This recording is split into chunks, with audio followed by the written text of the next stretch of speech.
Abra sua Bíblia no Evangelho de João, no capítulo 3, no verso 16, irmãos.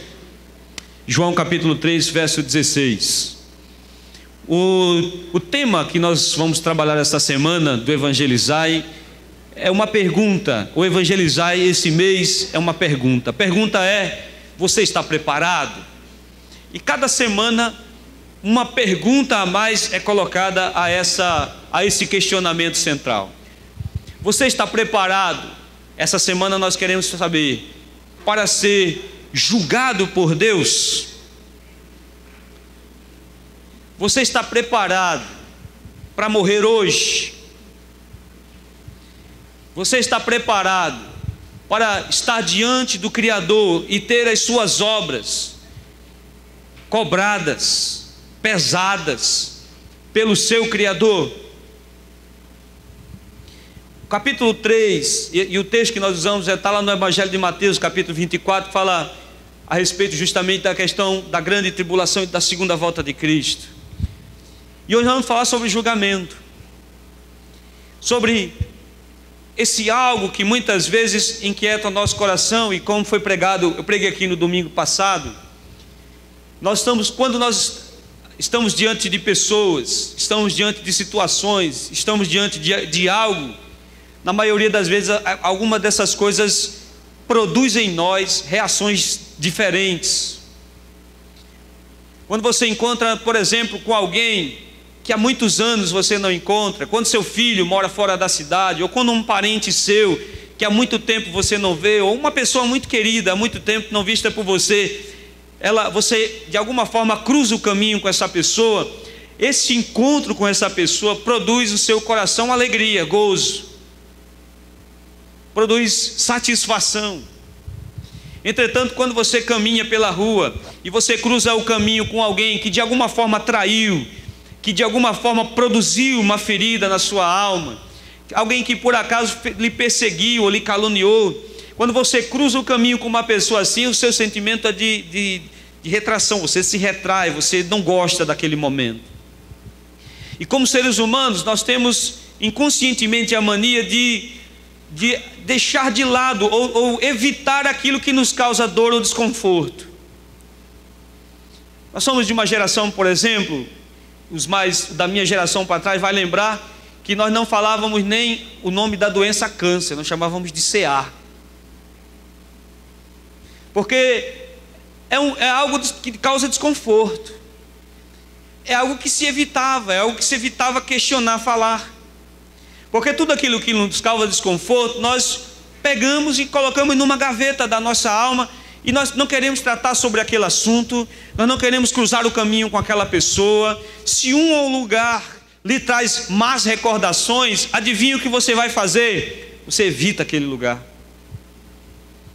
E todas as vezes que nós vamos falar sobre a volta de Cristo, ou sobre um possível julgamento, sobre um julgamento que Deus executará sobre a terra, causa desconforto em muitas pessoas, e o resultado disso é o que muitas pessoas fazem é colocar isso de lado numa gaveta da alma e não falar mais sobre isso, porque isso causa desconforto, e o que causa desconforto nós evitamos.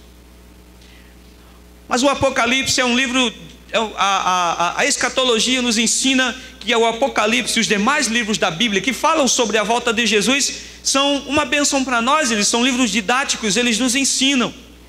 Não à toa que o nome do livro é Revelação. Deus está falando para nós o que vai acontecer. Então ele não deve ser evitado, pelo contrário, ele deve ser lido, desejado e entendido. Porque Deus é tão bondoso que ele lança sobre a humanidade o que ele vai fazer, e ele anuncia às pessoas como será, e o melhor de tudo, ele mostra como escapar desse juízo. Então o quadro pintado aqui no juízo final, no capítulo 24 de Mateus, que nós estamos estudando, o quadro que se pinta ali, o quadro que a Bíblia pinta a respeito do juízo final é um grande tribunal. É a imagem de um grande trono branco, onde o rei está ali assentado, e de lá ele julgará a humanidade um a um, abrindo-se os livros, cada um executando cada um segundo aquilo que foi feito. Ou seja, cada uma das suas ações está diante de Deus. E julgamento, eu não vou me aprofundar naquilo que eu não conheço. Nós temos advogados aqui, faz até vergonha eu errar. Mas o julgamento é o ato pelo qual um juiz examina um processo e emite um juízo.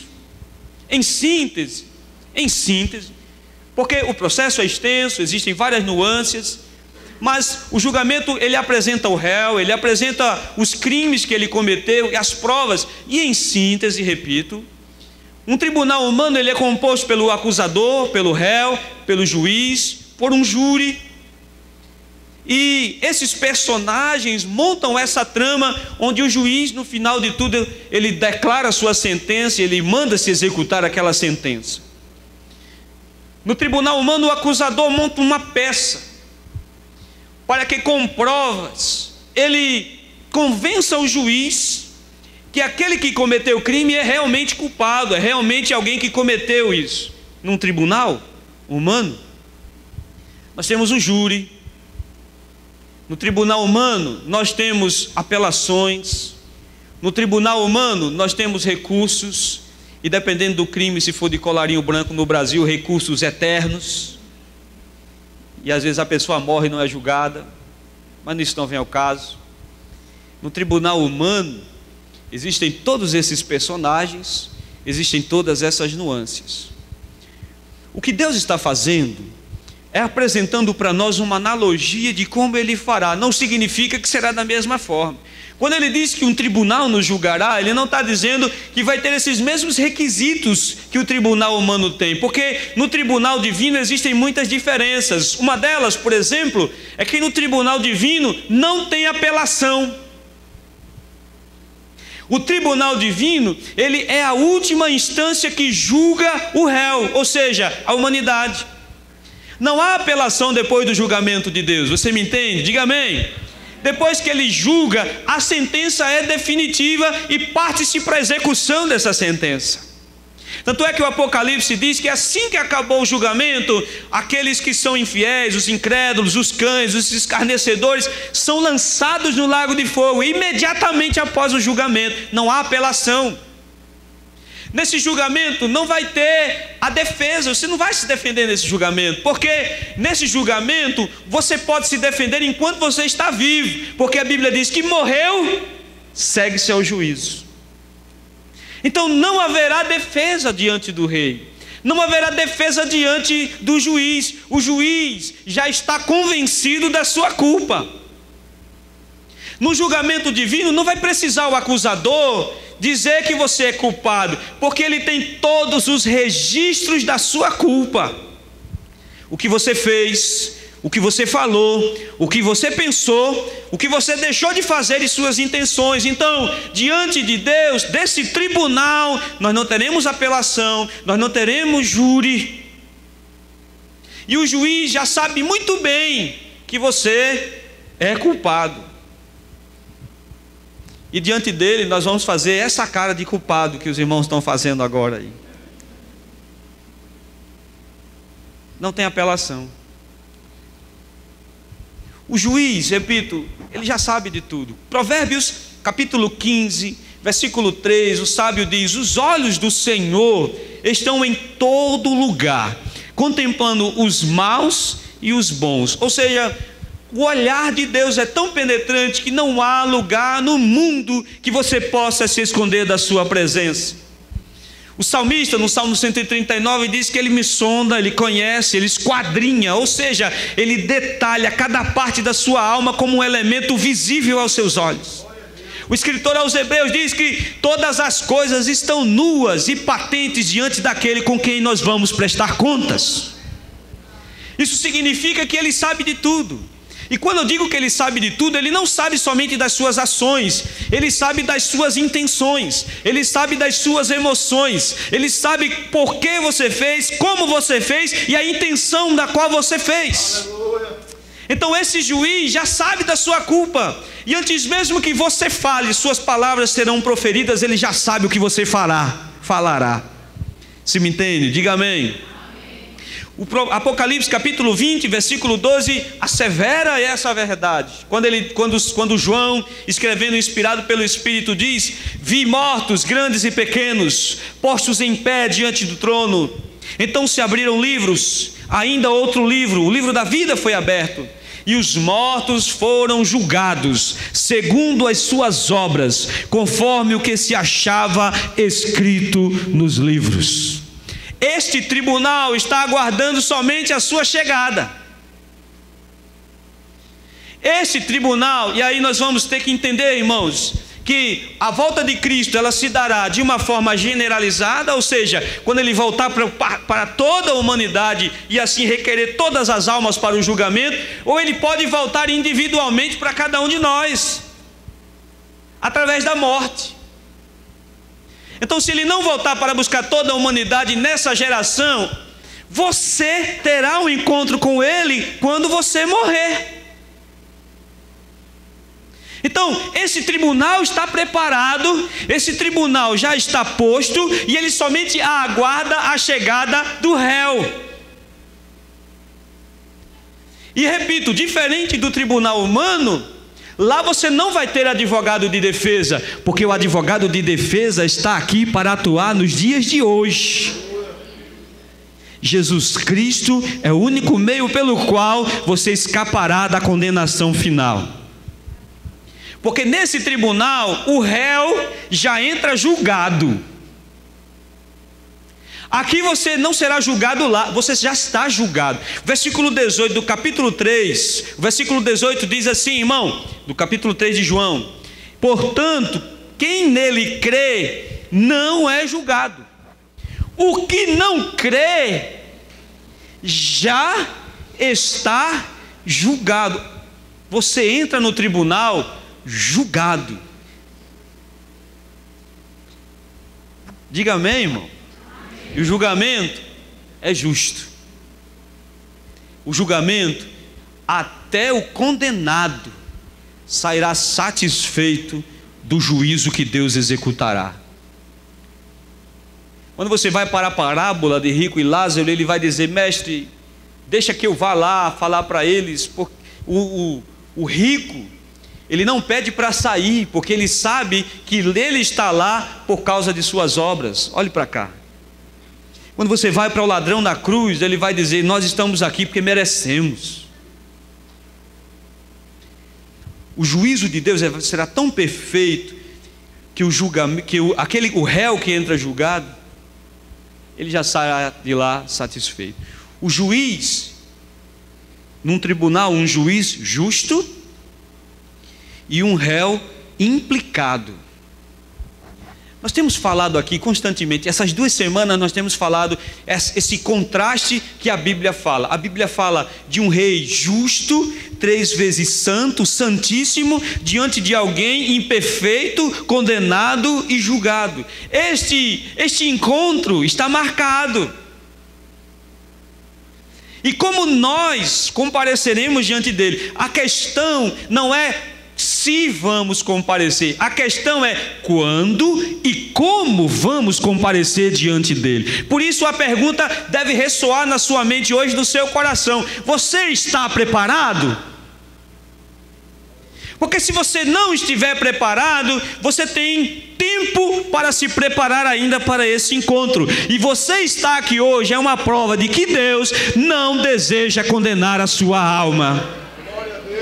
Você não veio porque o amigo chamou, você não veio porque não tinha o que fazer, você não veio porque achou a igreja bonitinha e quis cultuar. Talvez até no seu consciente você pensou isso, mas no seu subconsciente Deus te trouxe aqui para dizer a você que você corre um sério risco na sua alma e Ele deseja salvar a sua alma da condenação. Porque você tem um encontro marcado com Deus, e nesse encontro você não vai faltar. Um amigo meu disse: eu não gosto de enterros, eu não gosto de velórios, eu só vou a um único enterro, e vai ser o meu, e vão ter que me carregar para lá, porque eu não vou lá sozinho. E vai ter que ser. Tem um hino que, ainda não convertido, eu escutava os irmãos cantando no culto público, ele causava arrepios e tremores, quando ele dizia: depois, não adianta prece nem Ave Maria, vai aguardar o último dia, a condenação do juízo final. Eu não gostava de ouvir essa música, eu tinha medo, porque quando eu ouvia, lembra do que eu falei, causava desconforto na minha alma. Hoje eu não só escuto, como canto, porque Deus salvou a minha alma. Diga amém, meu irmão. Muito bem, o que fazer? O que fazer se eu tenho um julgamento marcado, se eu tenho um encontro marcado? O que fazer como indivíduo? O que eu posso fazer para mudar essa situação? Uma vez que eu tenho esse encontro marcado, não posso escapar. É necessário uma postura hoje para escapar dessa sentença amanhã. Porque, como eu falei, o julgamento de Deus é a retribuição eterna pelos seus atos. E aí algumas pessoas dizem: como é que você prega amor? Como é que você diz que Deus é amor? E você pinta o quadro de um Deus tão terrível, de um Deus que vai aniquilar a alma humana, que vai jogar essa alma num lago de fogo que o bicho arderá continuamente, um tormento eterno. Como é que você diz que um Deus desse é amor? Porque uma das faces do amor é a justiça.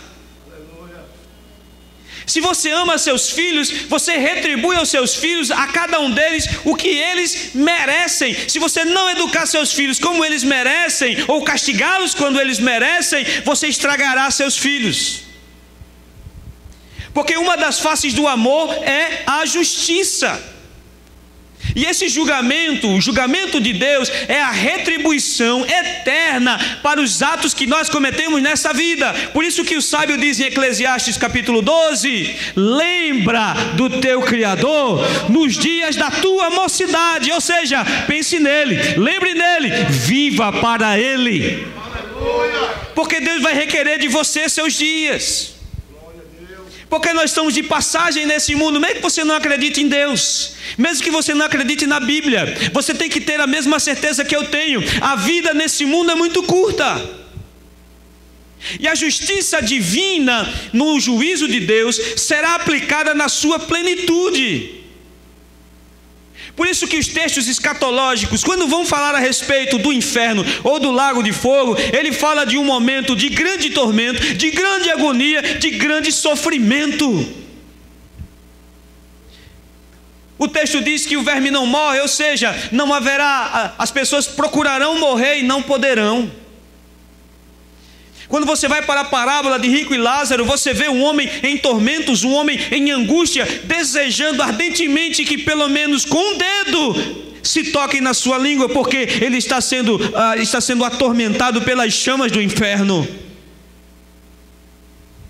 Quando nós nos incomodamos com essa verdade e colocamos ela de lado, nós vivemos essa vida como se não houvesse amanhã e replicamos o que Herodes falou: comamos, bebamos, porque amanhã morreremos.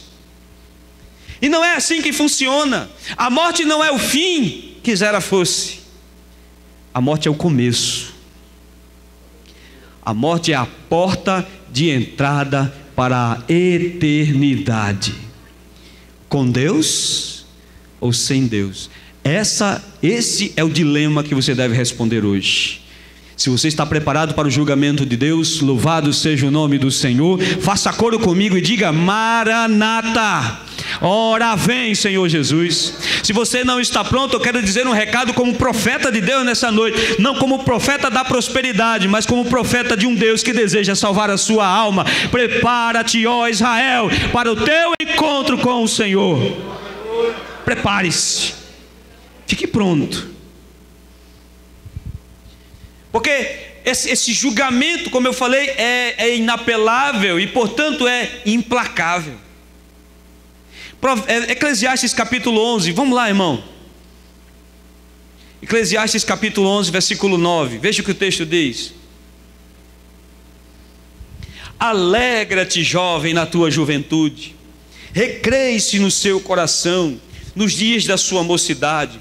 Anda pelos caminhos que satisfazem o teu coração e agradam os teus olhos. Aí você olha para esse texto assim e diz: maravilha. Anda pelos, ele não está dizendo anda pelos caminhos do Senhor, ele diz anda pelos teus caminhos. Faça tudo o que está no seu coração. Aí você se alegra e diz: glória a Deus, aleluia, finalmente um verso que me deixa fazer o que eu quero. Continua o texto, ele diz: sabe, porém, que de todas estas coisas te pedirá a Deus as contas. Faça o que der na sua telha, meu amigo. Diga amém. Amém não, irmão. Presta atenção na palavra.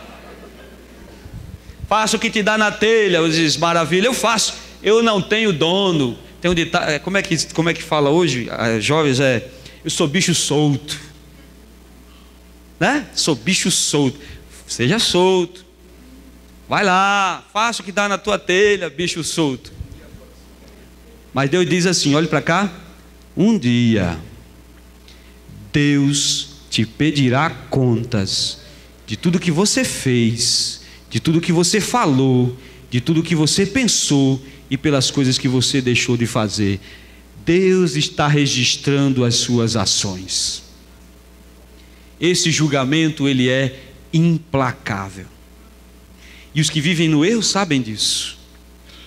Aqueles que vivem no erro, se você entrou aqui nessa noite, se você ainda não tem Cristo como seu Salvador, se você vive aqui e acolá, faz o que dá na telha, satisfaz suas vontades, lá no fundo da sua alma, você sabe que você está em falta com Deus. Lá no fundo da sua alma deseja a aceitação de Deus. Então você vai numa igreja no domingo, então você lê a Bíblia uma vez ou outra, então você faz uma boa ação aqui e acolá, porque a sua alma deseja se conformar diante daquela sua situação, mas isso não resolve. Isso não resolverá absolutamente nada. Isso não te preparará. Essa angústia que a sua alma sente, essa inquietação que a sua alma sente, tudo isso aponta para uma coisa: você precisa se preparar para o julgamento de Deus. Esse julgamento é a sentença final da alma. Marcos capítulo 9, nós vamos rodar um pouco na Bíblia hoje. Marcos capítulo 9, versículo 44, diz assim, olha lá para o texto. Marcos capítulo 9, verso 44. Ele diz, ele está falando do inferno, verso 43. Se tua mão te faz tropeçar, corte-a. Porque é melhor entrar maneta na vida do que, tendo as duas mãos, ires para o inferno, para o fogo inextinguível, onde não lhe morre o verme, nem o fogo se apaga. Onde o verme não morre e onde o fogo não se apaga. É a eternidade longe de Deus. Você está preparado para passar a eternidade longe de Deus? Onde a Bíblia diz que o tormento não para, o sofrimento não acaba e a angústia é parte integrante de toda a existência. Esse julgamento implacável atrairá toda a humanidade. E quem estará diante do tribunal? É uma pergunta. Toda a humanidade. Abra sua Bíblia em Daniel, capítulo de número 12.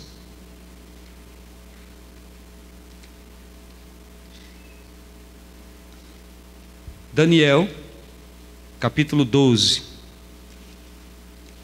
Diga glória a Deus para eu saber que você está bem, meu irmão.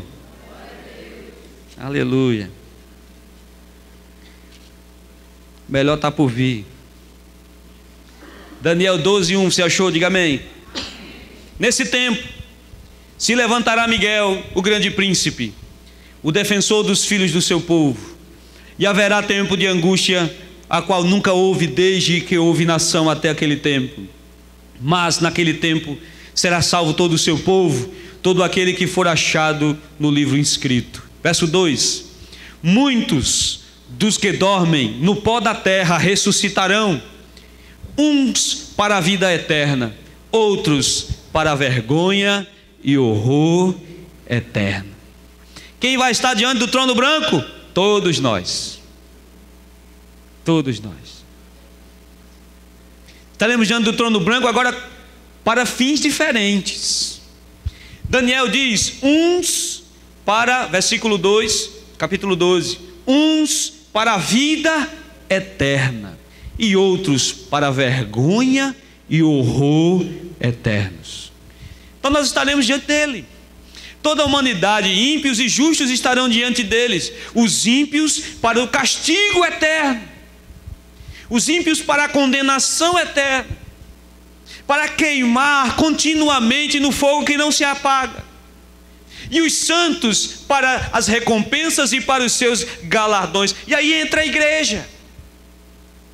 E aí entra a nossa visão como igreja. Até agora nós falamos para as pessoas que não conhecem a Cristo, mas também nós estaremos diante dele e as nossas obras serão julgadas. E é muito pequeno para um cristão, e é muito pequeno para um crente dizer: me basta ser salvo, me basta ir para o céu, basta que Cristo me salve. Não, o texto diz que as nossas obras serão julgadas por Deus. O que nós fizemos para Deus?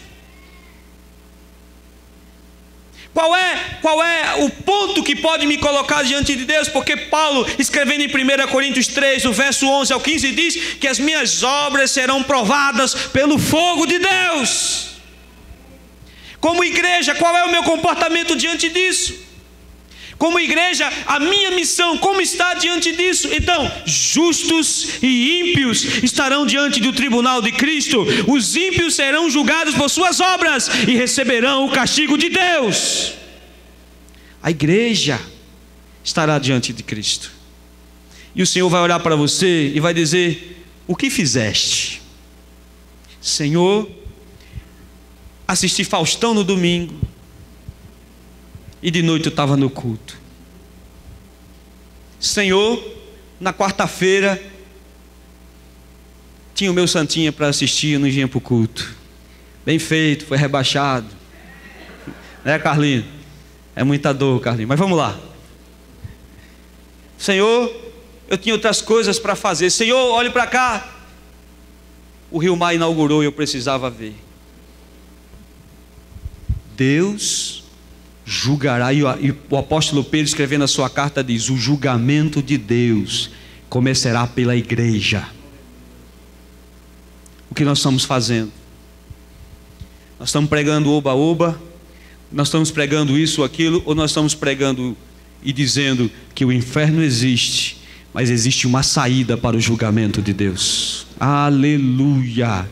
Filipe diz: Jesus nos mostra a Deus. Ele disse: Filipe, eu estou contigo há tanto tempo e tu não me conheces.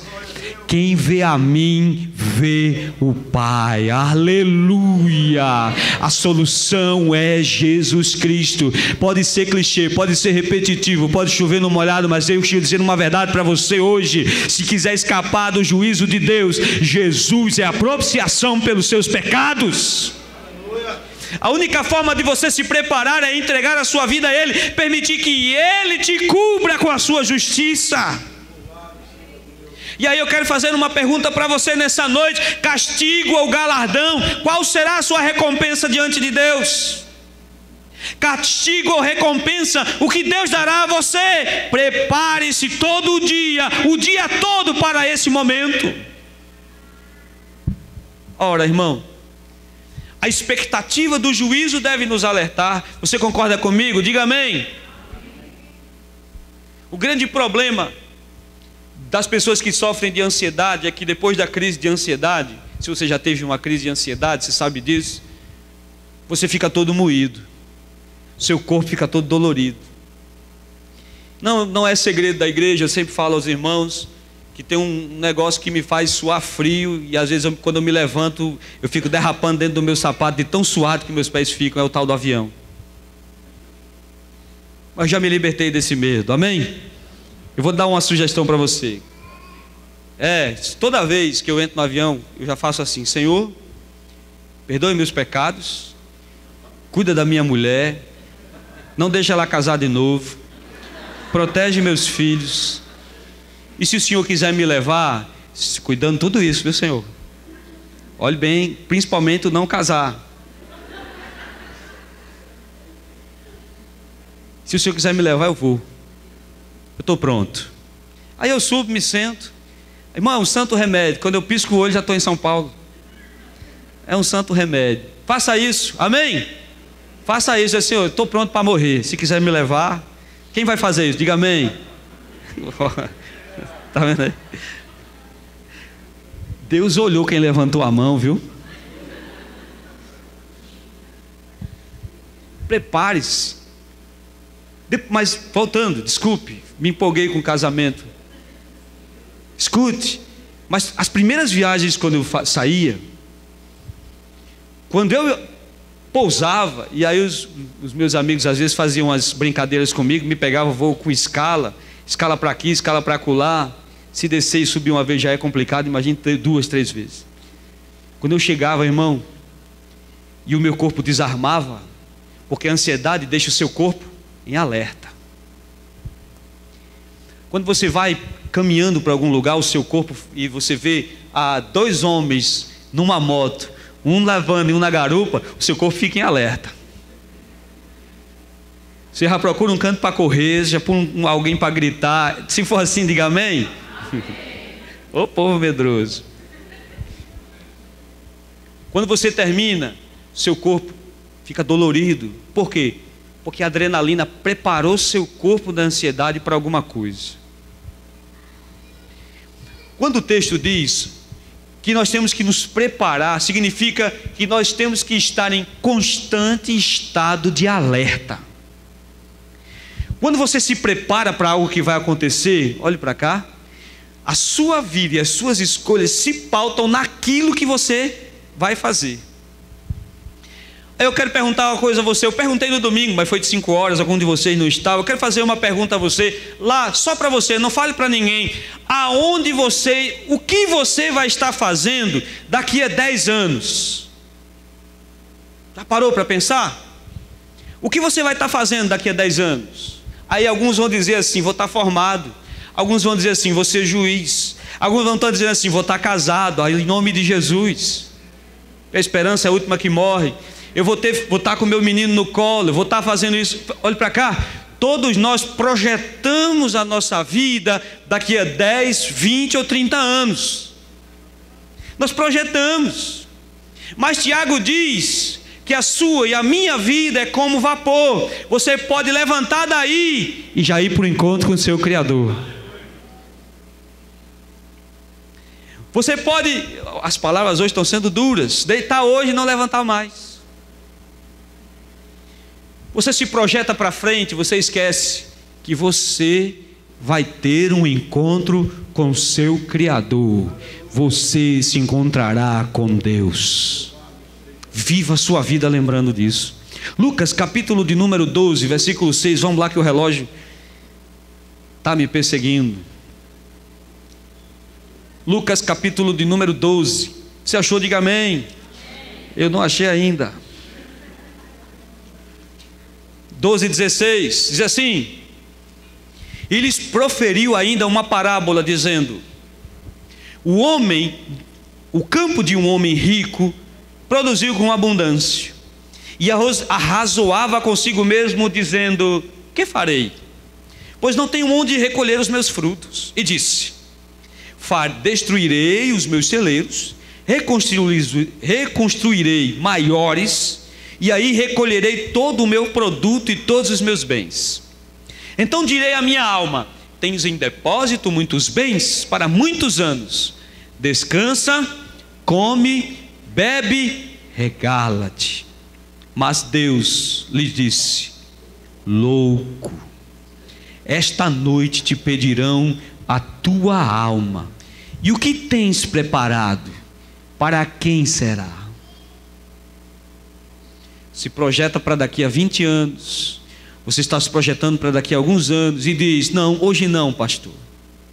Deus, hoje não, me dá mais 5 meses, me dá mais 1 ano. Não, Deus, não se aceita Jesus jovem, só se aceita quando já está velho e quando não se pode mais aproveitar a vida. Deixa eu usar a palavra de Deus para você nessa noite. Louco, se hoje pedirem a tua alma, para quem será? Para Deus ou para o diabo? Para o céu ou para o inferno? Para a salvação eterna ou condenação eterna? Para onde te encaminharás?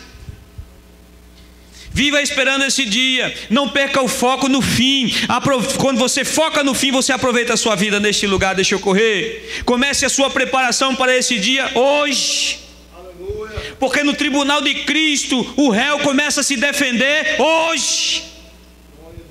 Porque a Bíblia diz que se cometemos pecado, nós somos do diabo. Todavia, aleluia, o Filho de Deus se manifestou para aniquilar as obras do diabo. A Bíblia diz que você só pode escapar da mão de um valente quando o mais valente entra em cena, despoja aquele mais valente e rouba dele as suas propriedades. Você só escapará da mão do diabo e do inferno se Cristo te arrancar de lá. Aleluia. Se prepare hoje. Se prepare hoje, porque no tribunal o réu não pode fazer nada. Aqui no tribunal divino, o réu pode fazer alguma coisa. Ele pode buscar a justiça de Cristo, ele pode se esconder através de Cristo, ele pode ser justificado pelo sangue de Cristo. Mas é hoje. É hoje. Se passar do dia, não haverá mais apelação. Se passar do dia, não haverá retorno. Deixa eu dizer uma coisa para você: existem provas contundentes contra a sua alma. Existem provas no registro de Deus que te acusam e te condenam para a vida eterna longe dele. E só existe um meio de escapar dele. E deixa eu encerrar dizendo que o meio é esse. A Bíblia fala de um grande julgamento, que um grande julgamento foi montado para julgar Jesus Cristo. Me ajuda aqui, Felipe. Um grande julgamento foi montado para Jesus Cristo. Olha para cá. E a Bíblia diz que nesse julgamento Pilatos sumariamente julgou. Ele chama o povo e o povo faz a votação. E o povo grita pedindo que ele seja condenado e que Barrabás seja solto. Nesse maior julgamento da história,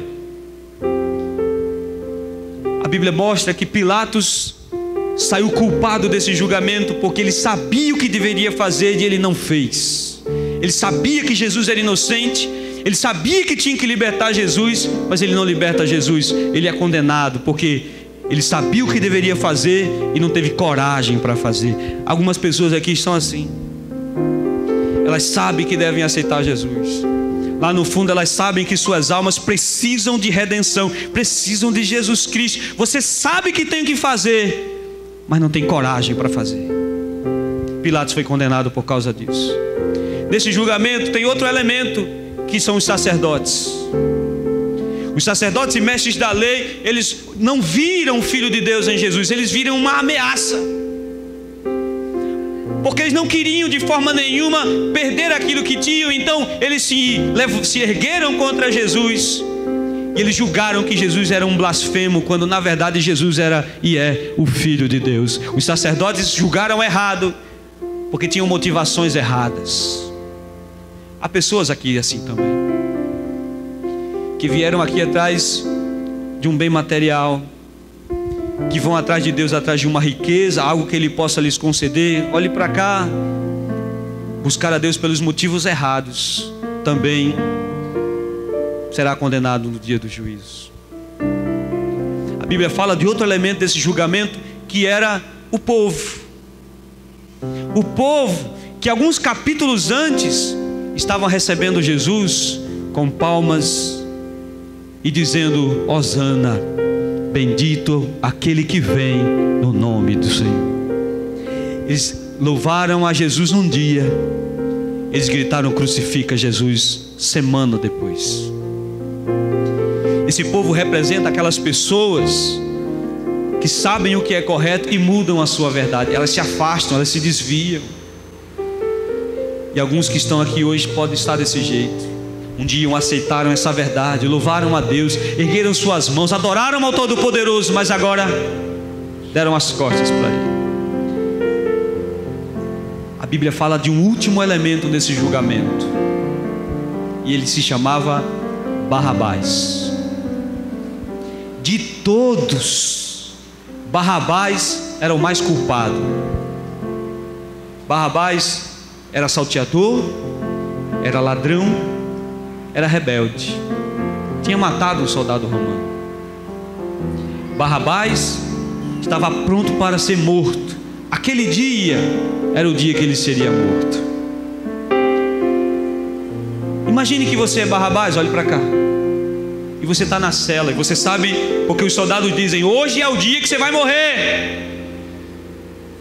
E aí os soldados romanos chegam na sua cela. O que é que você imagina? Acabou. Não tem para onde eu correr. Não tenho o que fazer. Mas a Bíblia diz que todo culpado, todo errado, foi feita uma pergunta: a quem vocês querem libertar? E o povo disse: soltem a Barrabás. Jesus assumiu o lugar que era de Barrabás. E o salteador, o rebelde, o assassino, sai pela porta da frente do castelo romano, passando no meio dos soldados romanos, e nenhum soldado pôde colocar a mão nele. Sabe por quê? Porque a justiça de Jesus cobriu a Barrabás. Você é Barrabás. Você é como eu.